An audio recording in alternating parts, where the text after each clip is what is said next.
Preciso te atualizar agora sobre o futuro de Rony, que voltou a ser alvo do Atlético Mineiro e do Santos. A novela Rony parece não ter fim. Importante contar que o Galo fez uma sondagem ao longo da semana para dirigentes. O Galo fez uma sondagem durante a semana para os representantes do atleta. A ideia era entender as condições. Houve uma mudança importante em relação à primeira tentativa do Galo. O Atlético havia tentado contratar o Rony algumas semanas atrás, quando da transferência do Paulinho. Só que na oportunidade, o Palmeiras queria 12 milhões de dólares para negociar o Rony. Agora, a pedida do Palmeiras é de 6 milhões de dólares, ficou bem mais acessível. A dificuldade tem sido em fechar com o Rony, que ganha 1 milhão e 50 mil reais por mês no Palmeiras e está exigindo 1 milhão e 500 mil.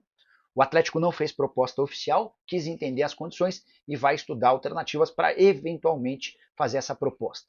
O Santos é outro que voltou a negociar com o Rony, especialmente depois do desacerto com Rollheiser, só que também o Santos tem esbarrado nessa pedida de 1,5 milhão de reais. Só para completar, em relação ao Galo, preciso falar da demissão de Erasmo Damiani. Gerente das categorias de base desde 2021, foi dispensado nessa quinta-feira por Paulo Brax.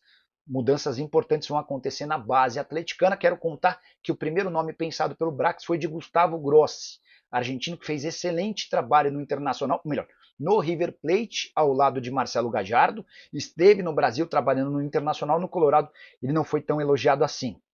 Mas o Brax conheceu e passou a confiar no trabalho do Grossi no próprio Internacional e telefonou para ele para convidá-lo. Gustavo Grossi lembrou que tem contrato por mais 4 anos na Federação Argentina de Futebol. Por lá ele é o chefão de futebol da AFA e a multa rescisória é extremamente alta. Gustavo Grossi que já havia recusado recentemente uma proposta para trabalhar na base do Flamengo. Diante desse cenário, Paulo Brax pediu indicações para o Gustavo Grossi, que sugeriu... O Elton Novaes com o Breno Galante, com o Thiago Valu, Thiago Fernandes, você que está do outro lado, e não tem outra, né? O papo é o clássico, veja aí. Quando o Atlético e o Cruzeiro se enfrentam, a partida não acaba no apito. Já vai deixar claro que qualquer clássico para frente, não temos a confiança mais em ter a arbitragem mineira. A gente estava bem convicto que com 11 contra 11 a gente iria vencer. Mas como eu falei, a gente ainda vai se encontrar. Nos próximos jogos a gente vê como vai ser e se enfrentar ainda também, né? Enfim, um beijo para ele. E como todo clássico, começou quente. Faltas duras. Chances? Essas aí eram poucas. Nesta dividida, com Dudu, Lianco acabou pisando no braço do atacante. O VAR não chamou. Num lance do Dudu, um pisão, na minha maneira de ver, covarde. O cara pisa no braço dele. Quem sabe, está dentro do campo, sabe que é uma coisa que não ocorreu por querer. E sim um acidente de trabalho. No cruzamento de Marquinhos, Gabigol teve a chance de ser o herói da partida. A mesma partida que acabou mais cedo para o atacante. Aos 27 do primeiro tempo, foi expulso por essa cotovelada exatamente no Lianco. Foi um lance que eu tentei só destabilizar ele para ele tocar a bola um pouco desequilibrado. Eu ia até fazer um passe no lance, aí eu esperei um pouquinho, que eu tinha visto ele correndo de uma forma mais agressiva assim, né? E acabou que ele veio daquela forma. Não sei se ele estava com alguma coisa no coração. Um a mais em campo, pressão para o Galo. Natanael ajeitou de cabeça e o canhoto Hulk, com a perna direita, levou a melhor, abrindo o placar no Mineirão. O Atlético seguia melhor no jogo e Wesley Carvalho, técnico interino do Cruzeiro, precisou mudar a equipe. Matheus Pereira deu lugar para Bolassi. Saiu de campo em meio a vaias e aplausos. Infelizmente hoje não consegui mais uma vez empenhar 100%, né? Eu sei que estou devendo um pouquinho já desde um pouquinho do final da temporada, eu assumo isso totalmente. Na zona mista, o Meia abriu o jogo sobre as especulações envolvendo o seu nome. Eu falei que tinha desejo de sair, a gente vai ter um filho agora e eu queria muito criar meu filho na Europa. Infelizmente não aconteceu, tive algumas propostas, uma mais concreta do Brasil e eu não quis ir porque eu me sentia muito melhor aqui do que me mudar para algum lugar no Brasil. Então, assim, a minha intenção era de ir para a Europa, sim, sem dúvida, mas infelizmente não aconteceu. Mas eu nunca cuspi no prato onde eu estou, eu nunca disse que não amava estar aqui. De volta ao campo, o Cruzeiro seguia com a posse da bola, mas faltava aquele capricho final. E bem, é a máxima do futebol. Quem não faz, leva. Hulk puxou um contragolpe com a assistência de Coelho. Marcou o gol que selou o placar. O Atlético, que poderia ficar de fora da semifinal do estadual, sendo derrotado na partida, venceu fora de casa, em um Mineirão 100% celeste. O 9º gol do Hulk contra o Cruzeiro, com direito a uma tirada de onda na comemoração. Com a vitória, o Atlético agora depende apenas de si para conquistar uma vaga na semifinal do Campeonato Mineiro. Pode terminar como o líder do grupo, caso o Tombense tropece na próxima rodada, ou então, se vencer, o Atlético tem a melhor campanha entre os segundos colocados e, por isso, passa de fase. Já o Cruzeiro tem a sua vaga garantida, mas perde a chance de praticamente eliminar o rival, de continuar na competição. Temos que manter os pés no chão, não tem nada para comemorar, foi apenas mais um jogo. Claro, é óbvio que a gente sabia da importância desse jogo, mas daqui a 3 dias, na quarta-feira, temos mais um jogo também importante, que também vale os 3 pontos. O campeonato ainda não acabou, foi um clássico, claro que a derrota é muito dura, mas não acabou, não é como começa, como termina. De fato, não terminou aí. No pós-jogo, o Cruzeiro saiu revoltado com a arbitragem. E fica o questionamento, por que veio o árbitro de VAR lá do Paraná? Não entendi essa. Por que veio um nascido lá em Curitiba? A gente sabe que o nosso rival, o treinador, é de Curitiba, né? Estranho, no mínimo, isso. Fim de jogo e ainda tem muita coisa para ser resolvida. O próximo clássico promete ser ainda mais quente.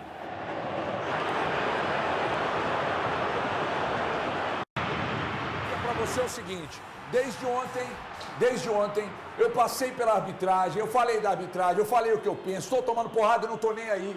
Mas o papo é só isso, cara. É só arbitragem. Ninguém destaca a vitória do Atlético, que foi uma vitória incontestável. Ninguém destaca. Todo mundo começa a falar da vitória da arbitragem. O Cruzeiro não perdeu por causa da arbitragem. A arbitragem foi um componente, mas não perdeu por causa da arbitragem. E aí, o papo de ontem para hoje é só arbitragem. Quando é que alguém vai valorizar, principalmente aqui, um deles aqui, eu tenho certeza que vai, que é o Breno Galante, que vai valorizar a vitória. Parece que o Cruzeiro jogou sozinho, só o Cruzeiro errou, só o árbitro que favoreceu, e a vitória do Atlético. E o jogo que o Atlético fez, e o quanto se defendeu bem, e o quanto o Alan Franco jogou bem, o Natanael jogou bem, o Lianco jogou bem. Ai, mas deveria ter sido expulso. Eu acho que não, mas tem gente aqui que acha que sim. Aliás, eu acho até que a maioria aqui acha que sim. Agora, dá para valorizar a vitória? É possível? Então vou começar com quem eu tenho certeza que vai valorizar a vitória. Breno Galante, bem-vindo. Boa tarde, Everton, turma aqui do estúdio, turma de casa, né? Cara, o culpado do Cruzeiro talvez não ter feito um jogo melhor, tá aí na tela. A expulsão do Gabigol. E foi justa. Vai discutir o quê? O Atlético fez uma boa partida. O Atlético, o Cuca mostrou ousadia, né? Que o Milito deveria ter mostrado no final da Libertadores. Não, para de comparar também, não, chega mas disso. eu vou comparar aqui porque quando o Atlético teve um jogador a mais, a torcida do Atlético nas redes sociais ficou preocupada. Será que o time vai conseguir ganhar com um jogador a mais? O Arana, eu entrevistei ele depois do jogo, ele falou, até eu pensei na hora, de novo não. Que bom que aconteceu isso, nós vencemos. Ou seja, os atletas também em tinham campo insegurança. lembraram disso. Claro, tiveram insegurança, mas aí o Cuca fez diferente, né? O Cuca foi ousado, colocou um atacante, foi pra frente, colocou o Alan Franco ali, e detalhe, hein? Não tinham treinado pra isso não. Porque eu perguntei pro Lianco se isso tinha sido treinado, ele falou que não. Foi uma contingência do virar meio que um zagueiro? Nunca tinha sido treinado, foi contingência do jogo, que foi o que o treinador resolveu naquele momento. Só lembrando, o Alan Franco já tinha jogado como lateral direito pela seleção do Equador. Ajudou na saída de bola, o Atlético foi mais forte pela direita, com a dobradinha do Natanael, com o Palácio, colocou o Coelho jogando mais pela esquerda, onde sai inclusive o cruzamento pro gol. Cara, eu acho que taticamente o Cuca mostrou, porque ele é o maior técnico da história do Atlético. Ele conseguiu vencer o Cruzeiro num Mineirão com 60 mil torcedores. Então, é isso. Se é o Milito colocando batalha de zagueiro, o mundo cai. Mas o Cuca colocar o Alan Franco sem ter treinado, tá tudo bem, né? Mas é uma comparação muito esdrúxula. As minhas são sempre esdrúxulas. É uma comparação muito esdrúxula, porque ontem foi uma necessidade. Ontem foi uma necessidade. Ele viu um time que estava com um adversário a menos, aliás. Quando o Batalha foi para a zaga, não foi necessidade? Não, porque o Milito falou que ele treinava o Batalha. Não era improvisação, ele treinava o Batalha. Por necessidade, não confiava nos zagueiros. Mas só uma coisa aqui, HG. Eu reconheço toda a qualidade do Atlético. Não, e gosto não reconhece, não. Deixa eu falar. Na rádio você não reconheceu. Reconheci, sim. E quero deixar claro. O Atlético foi muito bem desde o início da partida. mesmo no 11 contra 11. Por quê? Qual que era a postura do Atlético? Sair nos contra-ataques. O Atlético fez muito bem isso. Fechou o time, saiu no contra-ataque, teve algumas oportunidades até de abrir o placar antes. O Atlético teve algumas chances ali. Então, assim, convenhamos, no jogo de ontem a postura do Atlético tem que ser muito enaltecida. Mas eu acho que a arbitragem tem interferência no placar, sim. Porque, para mim, o Lianco deveria ser expulso. Porque quando o Lianco pisa no Dudu, você tá vendo ele tem que receber, para mim, o cartão vermelho. Não, mas é porque a arbitragem ontem interferiu. Você não tem nada para enaltecer do Atlético? Eu acabei de enaltecer tudo, mas cara. Mas tem um minuto. Falei agora 10 da arbitragem. Eu não consegui falar 10 segundos da arbitragem, que você já entrou. Eu disse, o Atlético foi bem, o Atlético jogou bem, o Atlético teve uma postura inteligente desde o início da partida, fechadinho, saindo no contra-ataque. E aí, quando o Atlético teve um jogador a mais, a escolha do Cuca, pela entrada do Palácios com o Alan Franco, mais recuado, fazendo um segundo zagueiro, deu certo, foi interessante, foi bacana. Mas a arbitragem interferiu no resultado. Porque, para mim, o Lianco deveria ter sido expulso. Eu não questiono a expulsão do Gabigol. Ela foi de forma correta. Não questiono mesmo. Não questiono outras questões envolvendo a arbitragem. O único questionamento que fica para mim é que, para mim, o Lianco deveria ter recebido o cartão vermelho. Eu acredito, já disse, acredito na palavra do Lianco, de que o pisão foi involuntário, foi acidental. Mas, mesmo que acidental, ele deveria receber o cartão vermelho. Então, quando o senhor fala que não, peraí, não tem arbitragem, tem sim. Tem sim, tem interferência da arbitragem no resultado, sim. Porque sem o Lianco, o resultado poderia ser outro. Como é que você avalia? Daqui a pouco você responde, que eu preciso ouvir o Hulk. Eu não sei se você sabe que o Hulk fez 2. Fez 2, jogou muito, mais uma vez. Só ele jogou Craque muito, da né? bola. Só ele, ninguém mais jogou nada. Não, ele, no o Coelho jogou muito também. O Gabriel Menino teve mais uma boa partida. Natanael Tá jogando, comendo a bola. Alan Franco jogando muito bem. Lianco jogando muito bem. Obrigado. Scarpa também foi bem. Scarpa. Deixa eu só chamar o Everson fez uma boa defesa. Só chamar o Hulk para falar. Não sei se é importante. Você acha importante? Pode chamar. Posso chamar? Chama. Ô Hulk, por favor. Hulk! Fala aí. É o Campeonato Mineiro especial para a gente sabia da responsabilidade que tínhamos desde que chegamos de Orlando, que era ganhar os jogos. E começamos já com um empate contra o América, as coisas ficando mais difíceis. E a equipe do Tombense ganhando, né? A equipe do Betim ganhando, então as coisas começam a complicar assim e teríamos que fazer o nosso trabalho. E pegar o Cruzeiro aqui no Mineirão, com sua torcida, e eles querendo fazer de tudo para que a gente não se classificasse, eliminar a gente hoje, é uma responsabilidade muito grande. Mas a gente mostrou que tem uma equipe de grandes profissionais que sabem se comportar, sabem enfrentar pressões, como a que enfrentamos hoje. Acho que se a gente mantiver assim, essa humildade, esse trabalho, a gente tem tudo para ter uma grande temporada e um grande ano de 2025. Pressiona, né? Uma estátua pressiona. Givanildo. Enquanto o Atlético tiver em campo Givanildo, o Hulk, torcedor do Atlético pode ter esperança. Esse cara é muito diferente. A gente falou aqui em off, é um cara para ser estudado fisicamente. A física precisa estudar para o benefício de gerações futuras. Porque um cara com 38, né? 3.8, próximo de fazer 3.9. Eu destaco principalmente a arrancada dele aos 42 do segundo tempo, para cima do Fabrício Bruno. Pô, o Fabrício Bruno é uma máquina, jovem, talentoso, rápido, um zagueiro rápido. Se bobear, um dos mais rápidos do futebol brasileiro. E o Hulk conseguiu sobressair em cima dele. O Hulk tem os números contra o Cruzeiro de 12 partidas, 9 gols marcados e 2 assistências. Ou seja, em 12 jogos, ele teve participações em 11 gols contra o Cruzeiro. Isso é um fenômeno. Jogando contra o Cruzeiro, os números dele são assustadores. Os números do Hulk, né, de uma forma geral, no acumulado dele pelo Atlético, são espantosos. E realmente faz por merecer estar entre os maiores jogadores da história do Clube Atlético Mineiro. Olha, eu vou, daqui a pouco, eu quero mostrar alguns lances, mostrar o lance das polêmicas, né?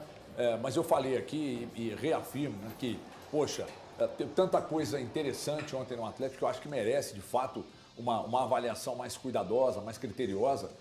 Mas eu entendo o Thiago Fernandes desviar, outros quererem desviar, sempre para a arbitragem. Não estou desviando, estou trazendo o que aconteceu, HG. Pois é. O que tá me surpreendendo é você brigar com a imagem. Vamos é você brigar com o fato do cara ter pisado no antebraço do outro e achar que você ouviu as análises dos árbitros? De quantos árbitros você viu a análise? Só do PC Oliveira, né? Do Salvio, do PC e do Gaciba. O Gaciba não era bom nem como presidente da CONAF. Só vale o que for para apoio, o PC é um baita árbitro, né? O Salvio era um baita árbitro. Tá. O PC e o Salvio, para mim, era um baita árbitro. Tudo bem. Mas para mim o PC é o que mais está próximo do que eu penso. Então tá explicado. Eles são bons, ele fala você é aquele tipo, vocês só gosta de você quando você diz o que ele quer ouvir. Eu acho só um baita comentarista. HG, eu gosto dos seus comentários. Nada disso. Aí você vai lá e diz algo que ele não quer ouvir. Aí diz, eu acho de seguir. Eu acho o Salvio um baita comentarista. Você está igual. E um baita igual. O Salvio é um baita comentarista e a mesma coisa. Eu só discordo. Você acabou de falar, ele fala o que eu gosto de ouvir. O Salvio é um baita comentarista. Você gosta de sustentar seus argumentos. Nós dois discordamos. Você gosta de que a análise não tem essa. Esteja de alicerce. Sabe o que está acontecendo? Argumento. Todos os seus argumentos e todas as suas tentativas de invalidar o meu pensamento estão furadas. E aí eu te mostro o contrário. Não, você não você mostra. sabe faz o quê? Você não mostra. Você começa a falar o que você quiser. Não consegue, que eu estou te mostrando o contrário aqui. Você não eu mostra. gosto do Salvio, mas para mim o correto nesse caso é o PC. Ali era cartão amarelo, mas daqui a pouco... Chamou Hulk de craque e zoou Fabrício Bruno, rival nos tempos de Fla-Flu, após o segundo gol marcado pelo atacante alvinegro. Rapaziada, 2-0. Hulk ganhou na força do The Flash, o zagueiro mais rápido do Brasil, Aimuel. O Hulk é craque, rapaziada. Olha a jogada. O The Flash foi na força com ele, mas ficou, não deu. É moles. Olha lá, eu falo para vocês, risos, o Hulk é craque. Começou a jogada, ganhou na força do The Flash, 2-0. A zoação de Felipe Melo faz referência a uma declaração de Fabrício Bruno em maio de 2023, quando o então zagueiro do Flamengo citou a condição física para se defender de críticas que recebia na época. Eu me cuido muito bem dentro e fora do clube e sinto inteiro fisicamente. Crio um desafio para qualquer atacante conseguir ganhar de mim na velocidade. Todo mundo sabe e confia. Sou um cara que não sou de dar bote porque confio muito na minha velocidade. Contra o Atlético dei um pique de 38 km por hora e muitas vezes a gente recebe críticas desnecessárias. Mas faz parte do processo. Se nem Deus agradou a todos, não vai ser o Fabrício Bruno que vai agradar, disse Fabrício, em maio de 2023. No lance citado por Felipe Melo, Hulk recebe a bola no meio-campo, gira sobre Fabrício Bruno e aciona Coelho na ponta esquerda. O camisa 7 Fabrício Bruno apostam corrida até a área. Hulk usa o corpo para dividir com o zagueiro e receber livre na pequena área para completar para as redes.